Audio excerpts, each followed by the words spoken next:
Tem quem diga que a MotoGP virou uma Copa Ducati. Mas aí eu te pergunto, e daí? Esse é o assunto de hoje, aqui no Grande Prêmio.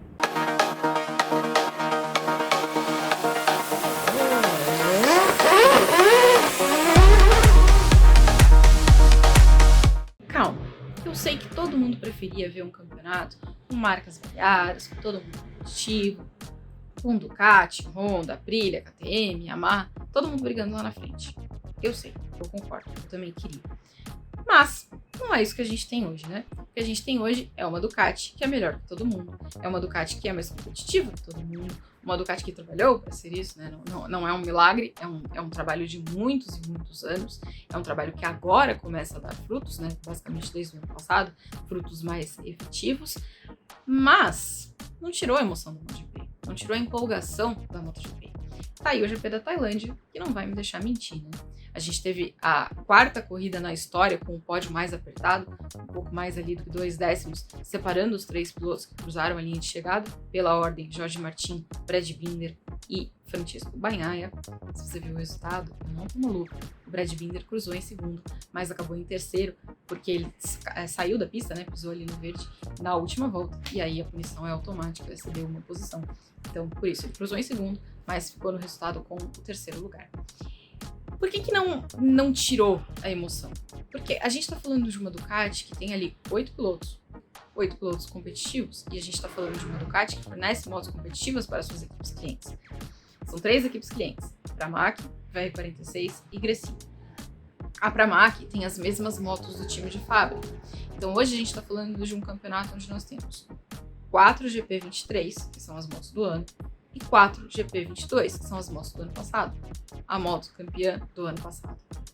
Então a gente sabe que esses 8 pilotos da Ducati têm condições de brigar por vitórias, por pódios, por resultados expressivos. A gente tem hoje um piloto de equipe satélite brigando por uma coisa que nunca aconteceu na história da MotoGP, desde 2002. A gente tem o Valentino Rossi em 2001, que venceu o campeonato com uma equipe privada, que era privada pelo no mútuo, mas a gente está falando de 500 cilindradas. A era da MotoGP nasceu na sequência, e na era da MotoGP isso nunca aconteceu. Só que a gente também tem que lembrar que era uma relação diferente, né, entre as fábricas e as equipes privadas. Essa ligação quase umbilical é uma novidade, não é uma coisa que acontecia antes. Antes era mais aquela relação, sabe, Yamaha Tech 3. A Yamaha dava as motos e, né, parabéns, vai lá, trabalha com elas, é isso que você tem. Hoje não é assim.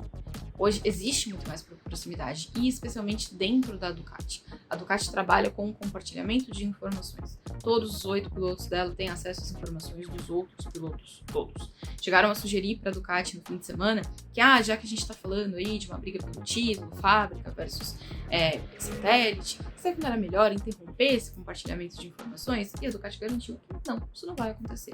Eles trabalham dessa forma e eles vão continuar trabalhando dessa forma. Foi isso que levou eles ao momento que eles estão hoje. Então, assim, seria bom se todas as fábricas estivessem igualmente competitivas e a gente tivesse uma briga diferente? Claro que seria. Só que o fato de ter 8 Ducatis, com 8 pilotos bons, com 8 motos boas e com essa variedade, né, manteve a imprevisibilidade, manteve a emoção da MotoGP. Tá aí a Tailândia, né? A gente teve ali um confronto que envolveu não só duas Ducatis, Martin e Bagnaia, mas tinha o Brad Binder ali de convidado, né, pra meter o pé dele. Porque o que acontece hoje? KTM e Aprilia, elas estão um passo atrás da Ducati, mas não tanto assim, né? Elas estão longe, mas não estão tão longe. Dá pra chegar de vez em quando, né? Em algumas circunstâncias, em alguns circuitos que são mais favoráveis. A KTM, por exemplo, ela aparece com frequência. O Brad Binder, que é um cara que freia forte demais, normalmente consegue se meter ali na ponta das corridas para incomodar.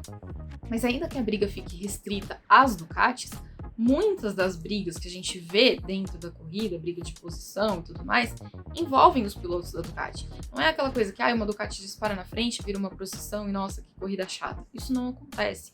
Mesmo tendo um domínio de uma marca, o fato de a gente ter essa marca tão presente no grid, né, com 8 motos, ajuda a gente ter o espetáculo.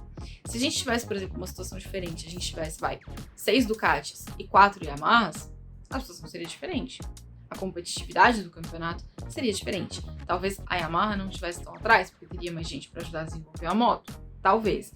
Mas se a gente considerar, na situação atual, a YZR-1000 de hoje, 4 motos dela com 6 da Ducati, não melhoraria o espetáculo. A gente só teria mais variedade de marca. Então, em termos de espetáculo, em termos do encanto que a MotoGP tem, de competitividade, de disputa, de batalha, de troca de posição, não prejudica. É uma Copa Ducati? Que seja, mas não afeta o espetáculo. Porque tem muita moto boa e muito piloto bom para poder brigar por posição. A gente está indo para a reta final do campeonato, faltam só 3 corridas, né? Os GPs da Malásia, do Catar e da Comunidade Valenciana, e a gente não sabe quem vai ser o campeão. A gente não sabe. O Pecco Bagnaia lidera, né? Tá ali na briga pelo bicampeonato, com 13 pontos de vantagem pro Martin, mas a gente não sabe quem vai vencer.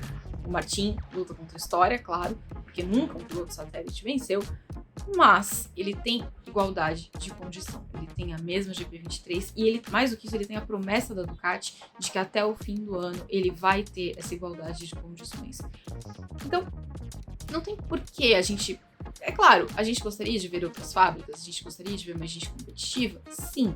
Mas no que diz respeito a assistir corridas, a curtir corridas, a apreciar o resultado, a competitividade e tudo mais, a gente não pode reclamar dessa presença maciça de Ducatis. Porque eles estão garantindo o show, mesmo que seja entre eles. E não está sendo só entre eles, né? A gente tem ali...